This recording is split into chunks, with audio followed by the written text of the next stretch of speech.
यहाँ हम नया टॉपिक स्टार्ट करेंगे, जनरल एनेस्थेटिक। जनरल एनेस्थेटिक के अंदर एक्सप्लेनेशन ऑफ जनरल एनेस्थेटिक है, उसके साथ स्टेजेस ऑफ एनेस्थीसिया है, इस चीज़ को एक्सप्लेन करेंगे, और classification of general anaesthetic drug, और इसके साथ जो जनरल एनेस्थेटिक के इम्पॉर्टेंट कंपाउंड्स हैं उसको डिस्कस करेंगे, और साथ साथ important question examination point of view से वो चीज़ यहाँ हम डिस्कस करेंगे। इससे पहले वीडियो में हमने जो डिस्कस किया था वो एनेस्थीसिया को एक्सप्लेन किया था कि व्हाट इज़ एनेस्थीसिया और टाइप्स ऑफ एनेस्थीसिया, कि एनेस्थीसिया क्या है और उसके टाइप्स क्या है। टाइप्स के अंदर हमने लोकल और जनरल एनेस्थेटिक ड्रग इसमें देखा कि कौन कौन से ड्रग एनेस्थीसिया को डेवलप करने के लिए यूज़ करते हैं, लोकल एनेस्थेटिक और जनरल एनेस्थेटिक। तो इस तरीके से एनेस्थीसिया को लास्ट टाइम जैसे हमने एक्सप्लेन किया था कि ये वो कंडीशन है जिसमें द स्टेट ऑफ कंप्लीट और partial loss of sensation with और विदाउट लॉस ऑफ कॉन्शियसनेस, इस चीज़ को हमने किया था कि वो ऐसी कंडीशन है कि जिसके अंदर सेंसेशन जो है बॉडी से लॉस होते हैं, किसी पर्टिकुलर पार्ट से या पूरे पार्ट से सेंसेशन लॉस होते हैं। और इसके साथ साथ ऐसी कुछ कंडीशंस होती है जिसके अंदर जो है किसी एक पेशेंट का जो कॉन्शियसनेस रहता है वो मेंटेन रहता है, और कंडीशन और कुछ ऐसी होती है कि जिसमें पूरे सेंसेशन ख़त्म हो जाते हैं और पेशेंट अनकॉन्शियस होता है। तो जिसको हमने स्टेट ऑफ पार्शियल और complete loss of sensation with और विदाउट लॉस ऑफ कॉन्शियसनेस, इस टाइप से इसको एक्सप्लेन किया था। और लोकल एनेस्थेटिक को कि लोकल एनेस्थेटिक में हमने इस चीज़ को एक्सप्लेन किया था कि local anaesthetic are the agent which when administered into the body causes the loss of sensation in a limited area of the body without loss of consciousness। कि ये वो ड्रग है जब हम बॉडी में एडमिनिस्टर्ड करते हैं तो किसी एक बॉडी के पार्ट से सेंसेशन ख़त्म होते हैं, पेन्स की फीलिंग ख़त्म होती है विदाउट लॉस ऑफ कॉन्शियस। इसमें कॉन्शियसनेस, आदमी बेहोश नहीं होता, कॉन्शियसनेस बाकी रहता है। तो यहाँ पर उसी टॉपिक से रिलेटेड ये थर्ड टॉपिक है कि general anaesthetic drug, general anaesthetic. इसमें अब इसको हम एक्सप्लेन करेंगे कि ये जनरल एनेस्थेटिक, ये एजेंट जो यूज़ करते हैं वो मेजर सर्जरी के लिए यूज़ करते हैं जिसमें बॉडी रिवर्सिबली अनकॉन्शियस हो जाती है, बॉडी रिवर्सिबली अनकॉन्शियस होती है और बॉडी से पूरे पेन के सेंसेशन ख़त्म हो जाते हैं, और पूरे सेंसेशन पेन के, जिसकी वजह से major operation, major surgery perform कर सकते हैं। तो अगर इसको एक्सप्लेन करना है कि ये वो फार्माकोलॉजिकल एजेंट है या ये वो एजेंट है जब हम बॉडी में इसको एडमिनिस्टर्ड करते हैं। जनरल एनेस्थेटिक वो एजेंट है जब बॉडी में जब हम इसको एडमिनिस्टर्ड करते हैं तो it causes the loss of all sensation of the body, body के पूरे सेंसेशन जो है वो ख़त्म हो जाते हैं with reversible loss of consciousness, और कॉन्शियस भी चला जाता है लेकिन वो रिवर्सिबल होता है, दोबारा आदमी होश में आ सकता है। सो the surgical operation can be perform without feeling pen. तो कोई पेन के बगैर मेजर सर्जिकल ऑपरेशन इसमें हम परफॉर्म कर सकते हैं। तो जनरल एनेस्थीसिया वो है जब हम ड्रग को एडमिनिस्टर्ड करते हैं, एजेंट को एडमिनिस्टर्ड करते हैं, तो पूरे बॉडी के सेंसेशन, पूरे बॉडी से पेन के सेंसेशन ख़त्म हो जाते हैं। तो अब पेशेंट को पेन की फीलिंग्स नहीं आती, और रिवर्सिबल लॉस ऑफ कॉन्शियसनेस, यहाँ कॉन्शियसनेस भी, आदमी बेहोश हो जाता है और टेम्पररी टाइम के लिए, कुछ टाइम के लिए बेहोश होता है जब तक के ड्रग एडमिनिस्टर्ड करते हैं। उस वक्त तक के, उस ड्यूरेशन के लिए पेशेंट जो है वो अनकॉन्शियस और बेहोश रहता है, ताकि हम मेजर सर्जिकल ऑपरेशंस इसके अंदर कर सकें। जैसे ओपन हार्ट सर्जरी है तो उसके लिए जनरल एनेस्थेटिक ड्रग यूज़ करते हैं, या सर्जरी का टाइम ज़्यादा ड्यूरेशन, अगर ज़्यादा ड्यूरेशन है उसके लिए हम जनरल एनेस्थेटिक एडमिनिस्टर्ड करते हैं। तो यहाँ हम जनरल एनेस्थेटिक की सिंपल वे में एक्सप्लेनेशन दे सकते हैं कि general anaesthetic are the pharmacological agent when administered into the body causes loss of all sensation of the body, causes loss of all sensation of the body with reversible loss of consciousness, with reversible loss of consciousness। इसके अंदर consciousness जो है वो थोड़ी देर के लिए जाता है जब तक कि ऑपरेशन परफॉर्म होता है, and so the surgical operation can be perform without any pain. So the surgical operation can be perform without any pain. एक बार और अगर इसको रिपीट करेंगे कि general anaesthetic are the pharmacological agent when administered into the body causes loss of all sensation of the body, causes loss of all sensation of the body with reversible loss of consciousness, with reversible loss of consciousness. So the surgical operation can be performed without any pain. कि surgical operation हम perform कर सकते हैं without any pen. अब यहाँ पर एक important चीज़ है कि अगर हम सर्जिकल ऑपरेशन कर रहे हैं तो ये कौन सी स्टेज को हमको सेलेक्ट करना है जिसमें हम मेजर ऑपरेशन परफॉर्म कर सकते हैं. कभी ऐसा भी हो सकता है कि हमने जनरल एनेस्थेटिक ड्रग दिया है और पेशेंट फुल्ली अनकॉन्शियस नहीं हुआ और सारे बॉडी के सेंसेशन है वो ख़त्म नहीं हुए, तो ये डेंजरस चीज़ है. तो यहाँ पर इस चीज़ को देखना बहुत इम्पॉर्टेंट है कि जैसे ही हमने anaesthetic drug, general anaesthetic drug administrate किया, उसके बाद इसके स्टेजेस को चेक करना ज़रूरी है कि पेशेंट के अंदर जो एनेस्थेटिक ड्रग का इफ़ेक्ट डेवलप हो रहा है तो वो डेवलपमेंट के अकॉर्डिंग और उसके क्या क्या रिस्पॉन्सेज अभी बाकी है उसके अकॉर्डिंग इसको स्टेजेस में डिवाइड किया है कि स्टेजेस ऑफ एनेस्थेसिया के स्टेजेस कौन कौन से स्टेजेस हैं और कैसे एनेस्थेटिक ड्रग का इफ़ेक्ट डेवलप हो रहा है किसी भी पेशेंट के अंदर में. पेशेंट को अगर हमने ड्रग एडमिनिस्ट्रेट किया और अब धीरे धीरे ड्रग का इफ़ेक्ट हो रहा है और ड्रग का इफ़ेक्ट है तो कौन से स्टेज में हमको सर्जिकल ऑपरेशन परफॉर्म करना है, इसके अकॉर्डिंग जो है जिसको हम इंडक्शन ऑफ एनेस्थेटिक ड्रग बोल सकते हैं कि इसका इंडक्शन कैसे हो रहा है, कौन से स्टेज से हो रहा है, कौन से स्टेज पर है, तो द इंडक्शन हम इसको बोल सकते हैं. और यह प्रोग्रेस और डेप्थ ऑफ जनरल एनेस्थेसिया, यह प्रोग्रेस और depth of general anaesthesia from the point of induction of the anaesthesia to the stage of unconsciousness, के जहाँ हम ड्रग एडमिनिस्ट्रेट कर रहे हैं वहाँ से लेकर स्टेज ऑफ अनकॉन्शियसनेस तक के, अगर हम इसको डिफरेंट स्टेजेस को डिवाइड करें तो हम इसको 4 स्टेजेस में डिवाइड कर सकते हैं. इसको 4 स्टेजेस में डिवाइड कर सकते हैं इंडक्शन को. तो यहाँ हम इसको इजीली बोल सकते हैं कि प्रोग्रेस और depth of general anaesthesia, progress और depth of general anaesthesia from the point of induction of anaesthesia to the stage of unconsciousness, it is divided into 4 stages. It is divided into 4 stages. इसको 4 stages में divide कर सकते हैं. Stage of, अगर हमको पूछा exam में describe the stages of anaesthesia, तो हम इसको लिख सकते हैं कि जो पॉइंट ऑफ इंडक्शन से लेकर अनकॉन्शियसनेस डेवलप होने तक इसको 4 स्टेजेस में हम डिवाइड कर सकते हैं. ऐसा पहला स्टेज जो है stage of analgesia, stage of analgesia. Second stage है स्टेज ऑफ एक्साइटमेंट और delirium and stage of surgical anaesthesia, जहाँ पर सर्जिकल प्रोसीजर स्टार्ट करेंगे, ऑपरेशन स्टार्ट करेंगे, सर्जरी स्टार्ट करेंगे. और ये है stage of overdose.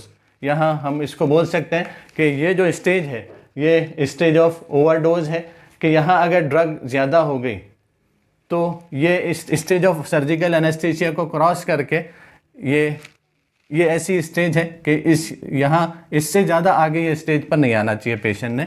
Stage of medullary paralysis में इस स्टेज में पेशेंट ने नहीं आना चाहिए. इस स्टेज तक के हमको एनेस्थेटिक कंडीशन को डेवलप करना है. तो पहला स्टेज ऑफ एनाल्जेसिया है, स्टेज ऑफ एक्साइटमेंट और डेलीरियम है, स्टेज ऑफ सर्जिकल एनेस्थेसिया है and stage of medullary paralysis है. तो यहाँ जैसे हम इसको अगर एक्सप्लेन करना है तो इजीली हम इसको एक्सप्लेन कर सकते हैं कि हमें इनिशियली हम लिखें कि इंडक्शन, पॉइंट ऑफ इंडक्शन, और इसमें हम एक्सप्लेन कर सकते हैं द प्रोग्रेस और depth of anaesthesia from the point of induction of the anaesthesia to the stage of unconsciousness. It is divided into 4 stages. First stage है स्टेज ऑफ एनाल्जेसिया. इसके अंदर ये वो स्टेज है कि इसके अंदर पेन की फीलिंग ख़त्म हो जाती, पेन की फीलिंग्स जो है वो ख़त्म होती है. तो इसको हम स्टेज ऑफ एनाल्जेसिया कंसीडर कर सकते हैं, स्टेज ऑफ एनाल्जेसिया. अब इसके अंदर ये स्टेज स्टार्ट कब होती है और इसकी लिमिट क्या है, इस स्टेज की स्टार्टिंग पॉइंट कौन सा है और इसका एंड पॉइंट कौन सा है, ये एक्सपीरियंस डॉक्टर इसको एक्सपीरियंस करते हैं, उसको जज करते हैं. तो हम इसको लिख सकते हैं कि ये वो स्टेज है जो स्टार्ट होती है in between the administration of anaesthetic drug, कि एनेस्थेटिक ड्रग के एडमिनिस्ट्रेशन से स्टार्ट होती है to the loss of consciousness के लॉस होने तक के। ये स्टेज वो है, उस स्टेज से, उस पॉइंट से स्टार्ट होती है जब हम एनेस्थेटिक ड्रग को एडमिनिस्ट्रेट करना स्टार्ट करते हैं और पेशेंट अनकॉन्शियस होना शुरू होता है। एनेस्थेटिक ड्रग को एडमिनिस्ट्रेट करना स्टार्ट करते हैं और पेशेंट जो है वो अनकॉन्शियस होता है। ये है जिसमें जितने पेन के सेंसेशन है वो कम हो जाते हैं और पेन की फीलिंग ख़त्म होती है। एनाल्जेसिक ड्रग, हम उसी ड्रग को बोलते हैं जो पेन रिलीव करता है, पेन ख़त्म करता है। तो यहाँ इसलिए इसको इस स्टेज को जहाँ पेन के सेंसेशन कम होना शुरू होते हैं उसको बोलते हैं स्टेज ऑफ एनाल्जेसिया। तो this stage is in between the beginning of anaesthetic administration of anaesthetic drug to the loss of consciousness. कि जैसे हम एनेस्थेटिक ड्रग का एडमिनिस्ट्रेशन शुरू करते हैं वहाँ से लेकर लॉस ऑफ कॉन्शियसनेस, और इसको इस स्टेज को कैरेक्टराइज करते हैं by analgesia and the loss of consciousness. This stage is characterised by analgesia and the loss of consciousness due to depression of cortical centres. अब कॉर्टिकल सेंटर डिप्रेस होना शुरू हो रहे हैं, ब्रेन के जो कॉन्टैक्ट है वो ख़त्म होना शुरू हो रहा है और सेंट्रल नर्वस सिस्टम से कॉन्टैक्ट ख़त्म होना शुरू हो रहा है। तो वो स्टेज ये डेवलप हो रही है, एनाल्जेसिया स्टेज वहाँ डेवलप हो रही है। तो इसको इस तरीके से लिख सकते हैं बिल्कुल शॉर्ट में, क्योंकि डिप्लोमा के पॉइंट ऑफ व्यू से अगर शॉर्ट ही इसको एक्सप्लेन किया तो वो ज़्यादा ईजी है कि this stage is in between the beginning of anesthetic administration, that means administration of anesthetic drug to the loss of consciousness, and it is characterized by analgesia. And the loss of consciousness due to the depression of cortical center, इसके बाद जो second stage आती है, stage of excitement, क्योंकि जब धीरे धीरे जब स्टेज डेवलप होती है तो जितने बॉडी के न्यूरॉन्स हैं उसका कांटेक्ट जो है वो सेंट्रल नर्वस सिस्टम से टूटता है। तो टेम्पररी तौर पर थोड़ी देर के लिए एक्साइटमेंट वाली स्टेज डेवलप होती है। जब न्यूरॉन्स का कांटेक्ट सेंट्रल नर्वस सिस्टम से टूटता है, ख़त्म होता है, तो थोड़ी देर के लिए एक्साइटमेंट वाली पोजीशन डेवलप होती है। पेशेंट थोड़ा सा एक्साइटेड होता है और जितने रेस्पिरेटरी सिस्टम्स है और रिफ्लेक्सेस है, कार्डियोवास्कुलर रिफ्लेक्सेस है, वो हाइपर एक्टिव हो जाते हैं। ऐसी कंडीशन में कभी कभी पेशेंट हंसना शुरू कर देता है, कभी कभी स्ट्रगल करता है, कभी कभी वोमिटिंग होना शुरू हो जाती है। तो इस वजह से थोड़ा सा एक्साइटमेंट वाली स्टेज डेवलप होती है। इस वजह से क्योंकि जितने भी न्यूरॉन्स हैं वो हायर सेरिब्रल सेंटर से वो उसका कॉन्टैक्ट टूटता है और थोड़ी देर के लिए एक्साइटमेंट वाली कंडीशन डेवलप होती है जिसमें रेस्पिरेटरी रिफ्लेक्सेस है, कार्डियोवास्कुलर रिफ्लेक्सेस है, वो रिफ्लेक्सेस इसके अंदर वो हाइपर एक्टिव हो जाते हैं। तो यहाँ स्टेज ऑफ एक्साइटमेंट और डेलिरियम। तो अब इसको एक्सप्लेन करने के लिए this stage is in between the loss of consciousness to the first plane of surgical anaesthesia. ये स्टेज वो है जहाँ से कॉन्शियसनेस लॉस होता है और सर्जिकल एनेस्थेसिया या सर्जरी प्लान कर सकते हैं। यहाँ ये प्लेन ऑफ सर्जिकल एनेस्थेसिया, यहाँ पर डॉक्टर इसको अब प्लान करना शुरू करते हैं कि ये स्टेज डेवलप हो रही है, सर्जिकल एनेस्थेसिया वाली स्टेज डेवलप हो रही है और हम यहाँ अब सर्जरी स्टार्ट करने के लायक है, क्योंकि वो स्टेज के जाने के बाद फिर आती है स्टेज ऑफ सर्जिकल एनेस्थेसिया। तो यहाँ हम इस चीज़ को मेंशन कर सकते हैं, सेकेंड स्टेज के अंदर इसको मेंशन कर सकते हैं कि this stage is in between the loss of consciousness. This stage is in between the loss of consciousness to the first plane of surgical anesthesia. In this stage, हम बोल सकते हैं, in this stage, all the neurons are released from the control of higher cerebral centers. All the neurons are released from the control of higher cerebral center, resulting in release reaction and excitement. जिसकी वजह से release reaction होता है और excitement develop होता है। Release reaction होता है एंड एक्साइटमेंट डेवलप होता है। In this stage the patient is unconscious. इसमें पेशेंट जो है वो अनकॉन्शियस होता है but may show the sign of psychomotor stimulant, but it may और patient may show the sign of psychomotor stimulant. तो पेशेंट जो है वो साइकोमोटर स्टिमुलेंट्स के साइन ये उसके अंदर डेवलप होते हैं, यानी इसके कुछ रिफ्लेक्सेस जो है वो हाइपर एक्टिव होना शुरू होते हैं। तो यहाँ हम इजीली इसको एक्सप्लेन कर सकते हैं। This stage is in between the loss of consciousness. This stage is between the loss of consciousness to the first plane of surgical anaesthesia. In this stage, neurons are released from the higher cerebral center. Neurons are released from the higher cerebral center, resulting in release reaction and excitement. In this stage, patient is unconscious. But may show the sign of excitement and psychomotor stimulant. But patient may show the sign of psychomotor stimulant. यह patient जो है वो psychomotor stimulants के sign उसके अंदर develop होते हैं, जैसे रेस्पिरेटरी एंड कार्डियोवास्कुलर रिफ्लेक्सेस में भी हाइपर एक्टिव, जिसमें रेस्पिरेटरी रिफ्लेक्सेस और कार्डियोवास्कुलर रिफ्लेक्सेस जो रहते हैं वो हाइपर एक्टिव होते हैं। पेशेंट में लाफ, वोमिट और स्ट्रगल, जिसमें पेशेंट जो है हंसना शुरू कर देता है या फिर वोमिटिंग उसको शुरू हो जाती है या उठने की कोशिश करता है, स्ट्रगल करता है, हाथ पैर मारने की कोशिश करता है, तो वो patient may show the sign of patient may laugh और वोमिट और स्ट्रगल। तो इस तरीके से पेशेंट जो है वो लाफ हंसना शुरू करता है, वोमिटिंग करना शुरू करता है या फिर स्ट्रगल करता है। तो ये हम स्टेज जो है तो इसको बोल सकते हैं स्टेज ऑफ एक्साइटमेंट और stage of delirium. Stage of excitement and stage of delirium, इस तरीके से ये सेकेंड स्टेज है। अब ये थर्ड स्टेज है जिसके अंदर हम सर्जिकल ऑपरेशन परफॉर्म कर सकते हैं। थर्ड स्टेज के अंदर हम सर्जिकल ऑपरेशंस परफॉर्म कर सकते हैं, जिसको बोलते हैं स्टेज ऑफ सर्जिकल एनेस्थेसिया। अब ये स्टेज है, ये स्टेज कैसे डिसाइड करेंगे और कैसे ये जज करेंगे कि ये स्टेज डेवलप हो गई, इसके लिए कुछ साइन है कि this stage when patient excitement stop, ये स्टेज उस वक्त आती है कि पेशेंट एक्साइटमेंट जो है वो रुक जाता है। ये वो स्टेज है, ये स्टेज सर्जिकल एनेस्थेसिया की हम कंसिडर कर सकते हैं, जज कर सकते हैं। इन this stage is start when the patient excitement is stop, के पेशेंट का एक्साइटमेंट वो रुकता है, ब्रीथिंग जो है वो रेगुलराइज हो जाती है, नॉर्मल हो जाती है, उसकी जो सांस लेने की कैफियत है वो रेगुलराइज हो जाती है, हार्ट रेट नॉर्मल हो जाता है और आई बॉल जो है वो फिक्स हो जाता है। आई बॉल जो है वो फिक्स हो जाते हैं, जो हमारे आँखों की पुतलियाँ हैं वो फिक्स हो जाते हैं, कंटिन्यू एक जगह पेशेंट जो है उसको फिक्स कर लेता है, आई बॉल फिक्स हो जाते हैं कि रेस्पिरेटरी रिफ्लेक्सेस अगर बोले वो नॉर्मल हो जाते हैं, यानी ब्रीथिंग नॉर्मल हो जाती है और उसका पल्स रेट नॉर्मल हो जाता है, रेगुलराइज हो जाता है। और इसको कैरेक्टराइज कर सकते हैं आई बॉल फिक्स होने पर, कि वो पेशेंट जो है वो आँखों की उसकी पुतलियाँ जो है वो फिक्स हो जाती है और shallow abdominal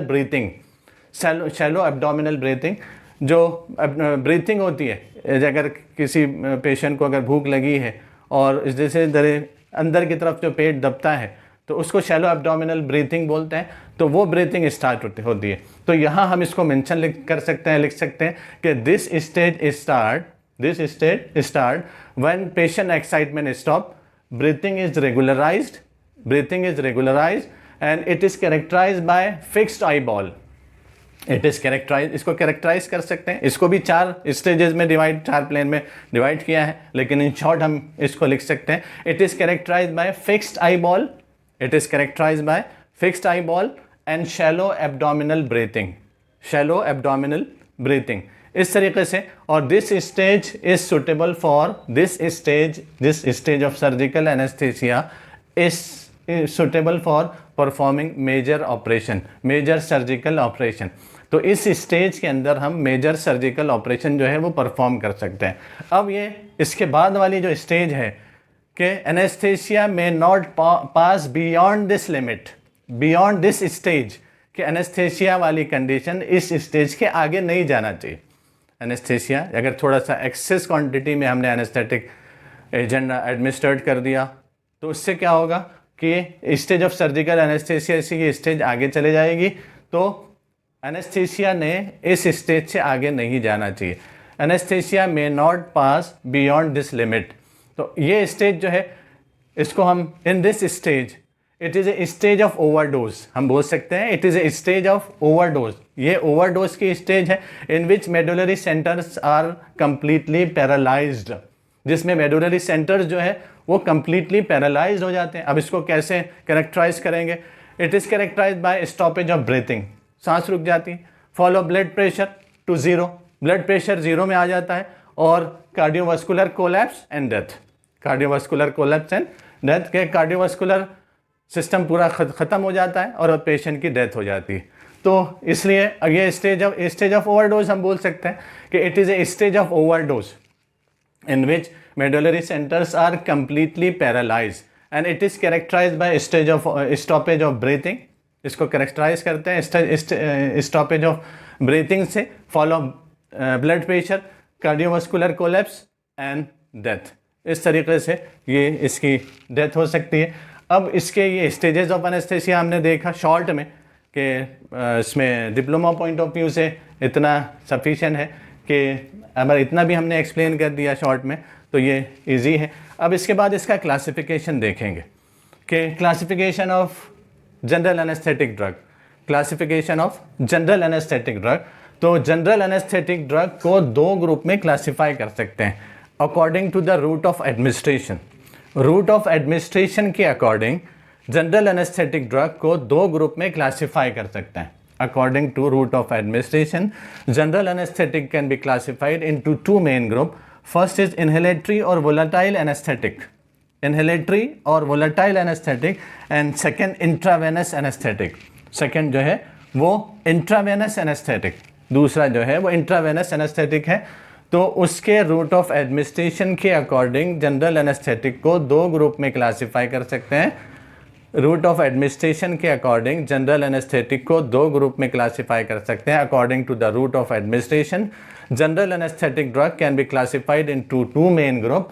first is inhalatory और वोलेटाइल एनेस्थेटिक। इनहेलेटरी, इनहेलेशन के थ्रू हम एडमिनिस्ट्रेट कर रहे हैं, इसकी वजह से इसको इनहेलेटरी बोलते हैं। और इसमें अक्सर एनेस्थेटिक एजेंट जो है वो वोलेटाइल होता है जिसको इनहेलेशन के थ्रू हम एडमिनिस्ट्रेट कर रहे हैं। तो इनहेलेटरी और वोलेटाइल एनेस्थेटिक, सांस के ज़रिए से, नाक के ज़रिए से हम उसको एडमिनिस्ट्रेट कर रहे हैं, इसकी वजह से इसको इनहेलेटरी और वोलेटाइल एनेस्थेटिक बोलते हैं। और एक है इंट्रावेनस एनेस्थेटिक, इंट्रावेनस एनेस्थेटिक। और इनहेलेटरी और वोलेटाइल एनेस्थेटिक को दो सब ग्रुप में इसको क्लासीफाई किया है। It can be divided into two subgroup, gases and volatile liquid. Gases and volatile liquid, gases का एग्जाम्पल अगर देखें, नाइट्रस ऑक्साइड है, साइक्लोप्रोपेन है, इथिलीन है। नाइट्रस ऑक्साइड है, साइक्लोप्रोपेन है, इथिलीन है। वोलेटाइल लिक्विड के अंदर में अब इसको जैसे बताया कि दो सब ग्रुप में क्लासिफाई किया है इनहेलेटरी को, gases and volatile liquid. Gases के example nitrous oxide, cyclopropane and ethylene. ऐसे वोलेटाइल लिक्विड को दो सब ग्रुप में क्लासिफाई किया, ईथर्स में एंड हेलोजनेटेड हाइड्रोकार्बन्स के अंदर में। ईथर्स में एंड हेलोजनेटेड हाइड्रोकार्बन्स के अंदर, ईथर्स में diethyl ether, vinyl ether, diethyl ether and vinyl ether. And halogenated hydrocarbon में halothane and trichloroethylene, trichloroethylene, halothane and trichloroethylene. अब इसके अंदर इंट्रावेनस एनेस्थेटिक ड्रग, इसको दो ग्रुप, एक ग्रुप में कर सकते हैं लेकिन इसको दो ग्रुप में वो किया, एक मेसेलेनियस कंसिडर कर लिया इसको।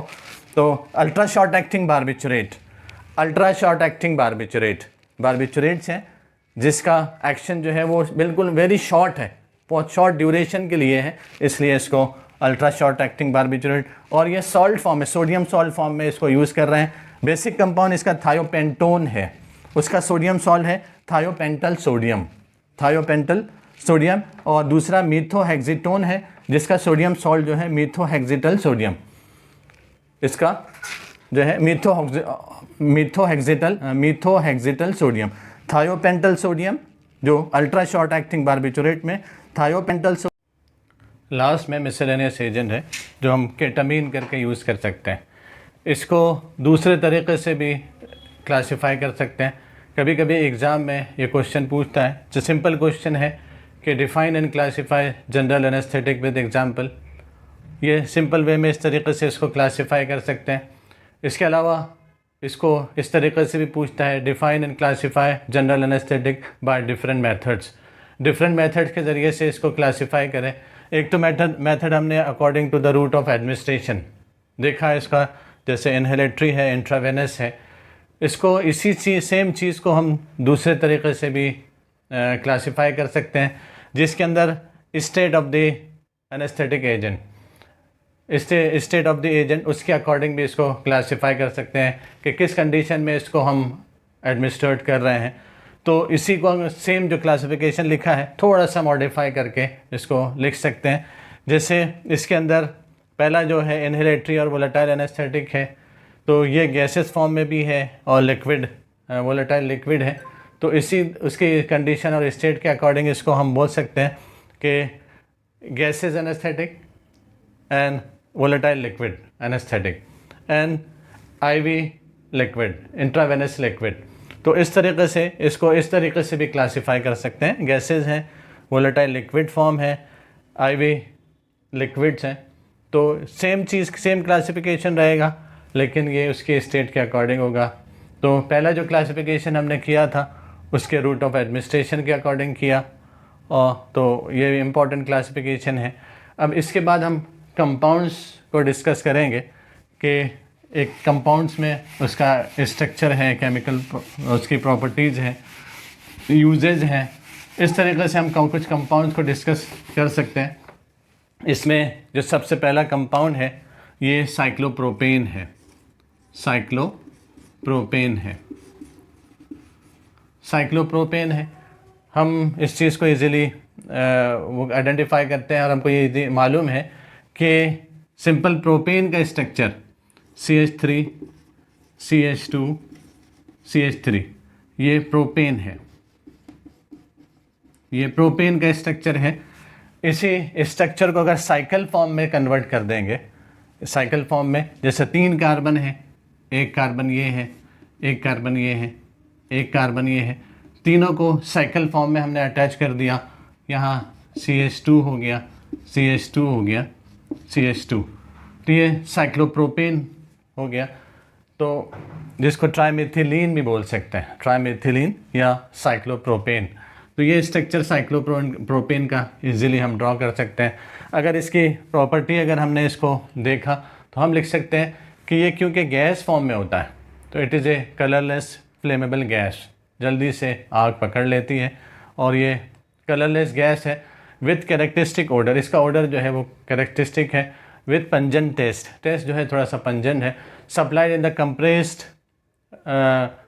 मेटल सिलेंडर, इसको मेटेलिक सिलेंडर में सप्लाई करते हैं।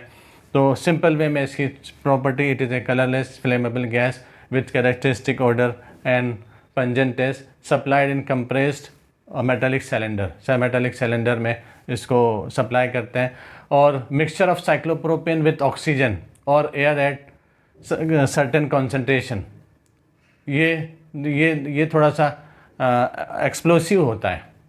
तो अगर दोनों को मिक्स किया एक कुछ ख़ास कॉन्सेंट्रेशन पे तो ये एक्सप्लोसिव रहता है नेचर के हिसाब से। साइक्लोप्रोपेन का और ऑक्सीजन का कॉन्सेंट्रेशन है, ऑक्सीजन का मिक्सचर है, उसका एक ख़ास कॉन्सेंट्रेशन पर अगर इसको मिक्स किया तो हो सकता है वो एक्सप्लोसिव भी हो। तो it is very soluble in alcohol, alcohol के अंदर, क्लोरोफॉर्म के अंदर, ईथर के अंदर ये वेरी सोल्यूबल है। तो very soluble in alcohol, in chloroform and in ether, and freely soluble in water, के वाटर में जो है वो फ्रीली सोल्यूबल होता है। स्टोरेज अगर इसको हम देखेंगे तो store under pressure in metallic cylinder in A cool place, के कूल प्लेस पर इसको स्टोर करते हैं, अंडर प्रेशर इसको स्टोर करके रखते हैं। और लेबलिंग जो इसकी अगर करते हैं, जो सिलेंडर होता है इस पर जो लेबल होता है तो उस पर the metal cylinder is painted orange, इसको जो साइक्लोप्रोपेन का जो सिलेंडर होता है उसको ऑरेंज से पेंट करते हैं। और उसके शोल्डर के ऊपर the shoulder is stencil the name of the gas और सिंबल ऑफ द गैस, के गैस का सिंबल जैसे इसको हम लिख सकते हैं C3H6, उसका नेम को स्टेंसिल करते हैं और ये C3H6 केमिकल फार्मूला इस पे लिखते हैं।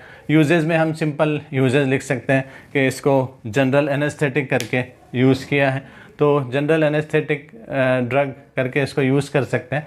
तो ये इसके हम यूजेस और क्या स्ट्रक्चर और केमिकल फार्मूला लिख सकते हैं। इसके बाद जो दूसरा है बिल्कुल कॉमन है वो डाईथिल ईथर है, डाईथिल ईथर है। तो डाईथिल ईथर हमको मालूम है, इसका फार्मूला जो है C2H5O C2H5, ये डाईथिल ईथर, डाईथिल ईथर। अगर इसका IUPAC के अकॉर्डिंग अगर हम नाम देखेंगे तो IUPAC के अकॉर्डिंग इसको किसी एक ग्रुप को हम पेरेंट ग्रुप कंसिडर करेंगे और इसको हम लिखें ईथोऑक्सी ईथेन, इसको लिख सकते हैं ईथोऑक्सी ईथेन, ईथोऑक्सी ईथेन। इस तरीके से हम इसको लिख सकते हैं। या दो बार ऑक्सीजन के दोनों साइड में जो ऑक्सीजन है दोनों भी इथिल ग्रुप इसके साथ अटैच है, तो 1,1,1 ऑक्सी बाइज ईथेन भी लिख सकते हैं इसको, ऑक्सी बाइज ईथेन, दो बार ईथेन रिपीट हो रहा है तो ये नाम भी इसको लिख सकते हैं। ये में इजी ये है, ईथोऑक्सी ईथेन है। प्रॉपर्टी में हम लिखेंगे कि ईथर जो है एक ईथर इज़ ए कलरलेस और वेरी मोबाइल वोलेटाइल लिक्विड और हाईली इन्फ्लेमेबल लिक्विड है ये, कि बहुत जल्दी ये आग पकड़ देता है। With characteristic and sweetish order इसके अंदर रहता है, कैरेक्टरिस्टिक रहता है मीठा, और इसका जो स्मेल लेंगे तो ऐसा मिठास जैसी स्मेल इसके अंदर रहती है। और बॉइलिंग पॉइंट 35 डिग्री सेल्सियस पर ये बॉयल होता है। और ये जो परऑक्साइड्स के साथ अगर इसको मिलाए तो ये एक्सप्लोसिव होता है। It will form explosive peroxide under influence of air and light. ये जो है एक्सप्लोसिव परऑक्साइड्स फॉर्म होते हैं इसके अंदर। जब उसको एयर के साथ हमने मिक्स किया और लाइट के अंदर इसको अगर रखा तो एक्सप्लोसिव परऑक्साइड्स ये फॉर्म करता है। It is soluble in water and miscible with alcohol, chloroform, petroleum ether and fixed oil. Fixed oil के साथ में, अल्कोहल के साथ में, क्लोरोफॉर्म के साथ में, पेट्रोलियम ईथर के साथ में ये मिसिबल है।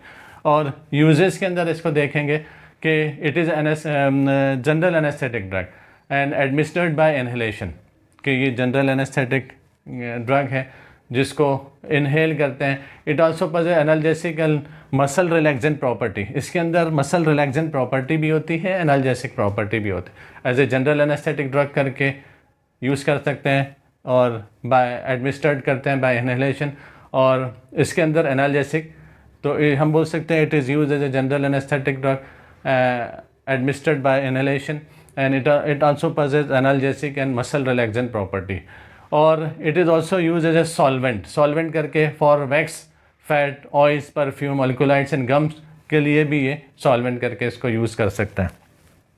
अगर इसकी स्टोरेज कंडीशन देखेंगे तो स्टोरेज में हम वो लिख सकते हैं store in well close light resistant container in A cool place, store in A well close light resistant container in A cool place. इस तरह अनेस्थेटिक ईथर जो है वो IP में भी है ऑफिशियली और BP में भी है। इसके बाद जो नेक्स्ट ड्रग है वो हेलोथेन है।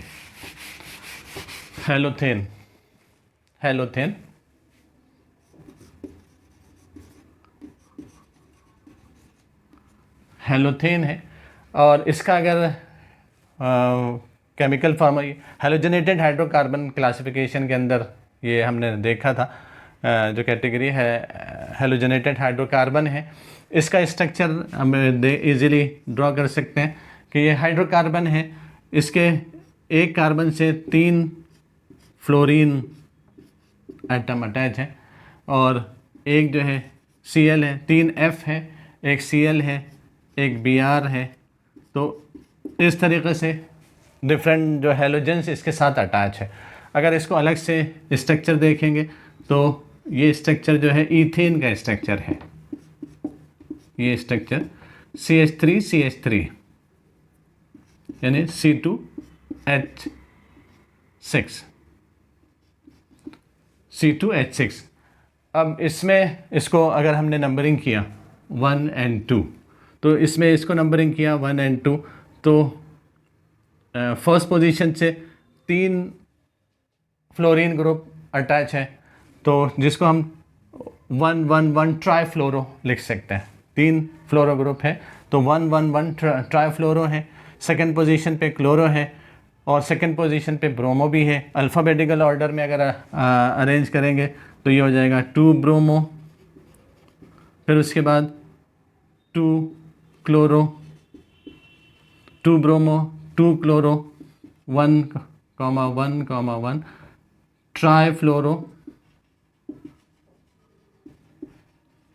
और ये ईथेन है, तो हम लिख सकते हैं इसको ईथेन।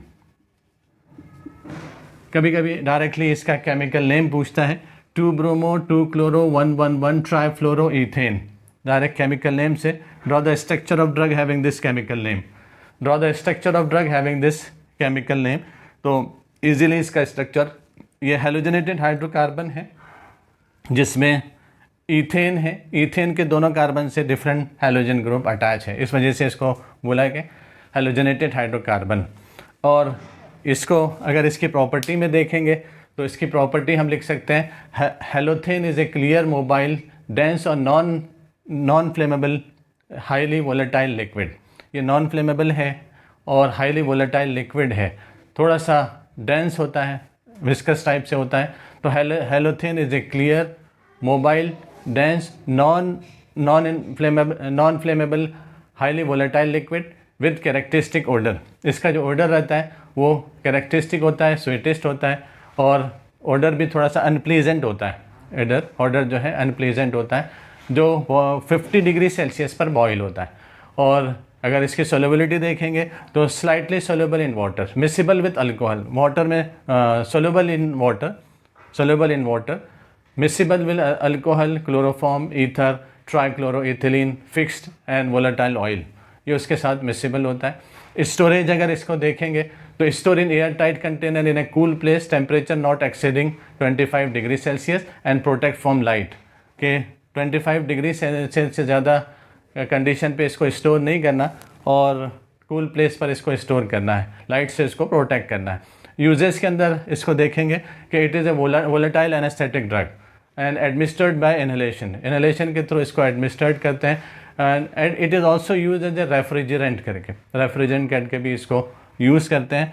और ऑफिशियल अगर इसका प्रिपरेशन देखेंगे तो ऑफिशियली हेलोथेन जो है, ये हेलोथेन बीपी का ऑफिशियल प्रोडक्ट है, हेलोथेन जो है बीपी का ऑफिशियल प्रोडक्ट है। इस तरीके से हम ये तीनों कंपाउंड के स्ट्रक्चर्स हैं, उसकी प्रॉपर्टी है और उसके यूजेस हैं। कभी कभी ये पूछता है कि write a short note on intravenous anaesthetic, कि write a short note about intravenous anaesthetic, कि इंट्रावेनस एनेस्थेटिक के लिए हमको शॉर्ट नोट लिखना है। तो उसके लिए हम एक इम्पॉर्टेंट चीज़ ये लिख सकते हैं कि intravenous anaesthetic are mainly use for rapid induction of anaesthesia, कि फास्ट इंडक्शन के लिए इंट्रावेनस को यूज़ करते हैं। Intravenous anaesthetic are mainly use for rapid induction of anaesthesia, fast induction of anaesthesia. Anaesthesia का एडमिनिस्ट्रेशन होता है, उसके इमीडिएटली उसका इफेक्ट मिलता है। तो इसको इंट्रावेनस एनेस्थेटिक को हम फास्ट इंडक्शन ऑफ एनेस्थेशिया के लिए यूज़ करते हैं। They may also be use alone to produce the light level of narcosis for short surgical procedure. ये अगर ऑपरेशन बड़ा नहीं है, माइनर ऑपरेशन है, उसके लिए भी शॉर्ट ड्यूरेशन के लिए भी इसको एडमिनिस्टर्ड कर सकते हैं, उसके डोज को एडजस्ट करके और उसके एडमिनिस्ट्रेशन को एडजस्ट करके। तो हम इसको ये भी लिख सकते हैं कि they may also be use alone to produce the light level of narcosis for surgical procedure. Narcosis drowsiness produce करने के लिए भी, जिसमें सर्जिकल प्रोसीजर बहुत शॉर्ट ड्यूरेशन के लिए है और ज़्यादा पेन का इसको वो नहीं है, तो उस वक्त भी इसको एडमिनिस्टर्ड कर सकते हैं। और anaesthetic effect of drug and duration of anaesthetic can be control by ivy anaesthetic, कि एनेस्थेटिक इफेक्ट को, ड्रग के एनेस्थेटिक इफेक्ट को और उसके ड्यूरेशन को आसानी से आईवी एनेस्थेटिक के ज़रिए से कंट्रोल कर सकते हैं। कितने देर में अगर उसको एनेस्थेशिया मेंटेन करना है, एनेस्थेटिक कंडीशन मेंटेन करना है, तो उसके आईवी एडमिनिस्ट्रेशन को कंट्रोल करके उसके ड्यूरेशन को हम मेंटेन कर सकते हैं। The most important anaesthetic drug are general anaesthetic drug are thiopental sodium है। ये थायोपेंटल सोडियम जो है ये अल्ट्रा शॉर्ट एक्टिंग बार्बिचरेट है with rapid entry into the brain के अंदर इसकी बहुत फास्ट एंट्री रहती है due to the high lipid solubility, के लिपिड के अंदर बहुत ज़्यादा इजीली सोल्यूबल होता है। और it is one of the most widely use intravenous anaesthetic drug, most commonly use intravenous anaesthetic drug कि ये एनेस्थेटिक ड्रग जो है मोस्ट कॉमनली यूज होता है क्योंकि इसका induction is very smooth and onset is almost immediately after 10 to 30 seconds, 10 से 30 seconds के अंदर इसका इंडक्शन होता है, उसका इफेक्ट मिल जाता है। और इसमें इसका जो डोज है 4 to 6 ml का है और recovery from thiopental sodium is slow, लेकिन इसकी जो रिकवरी रहती है वो थोड़ी सी स्लो होती है एंड इसका जो इफ़ेक्ट होता है वो 6 से 8 घंटे तक के इसका इफ़ेक्ट होता है। तो शॉर्ट नोट में हम इस चीज़ को मेंशन कर सकते हैं कि intravenous anaesthetic are mainly use for rapid induction of anaesthesia. एक तो ये कि rapid induction of anaesthesia, they may also be use alone to produce a light level of narcosis, for light level of drowsiness, for short surgical procedure, short surgical procedure के लिए light level के लिए इसको use कर सकते हैं। Anaesthetic effect of the drug and the duration of anaesthesia can be easily control by intravenous anaesthetic, कि हम इजीली कंट्रोल कर सकते हैं उसके ड्यूरेशन को, उसके इफ़ेक्ट को। और most important intravenous anaesthetic drug जो है वो थायोपेंटल सोडियम है। इसका ये एक अल्ट्रा शॉर्ट एक्टिंग बारबिट्रेट्स है with rapid entry into the brain due to high solubility, lipid solubility, and it is one of the most important and widely used intravenous anesthetic drug, and because the induction is very smooth and onset of action is immediately within 10 to 30 seconds of administration, and thiopental sodium recovery rate from thiopental sodium is not easy, but it is very slow, and its effect is persist for 6 to 8 hours के 6 से 8 घंटे तक के इसका effect होता है। तो इस तरीके से हम इसको इंट्रावेनस एनेस्थेटिक का अगर शॉर्ट नोट पूछा तो उसमें इस चीज़ को लिख सकते हैं।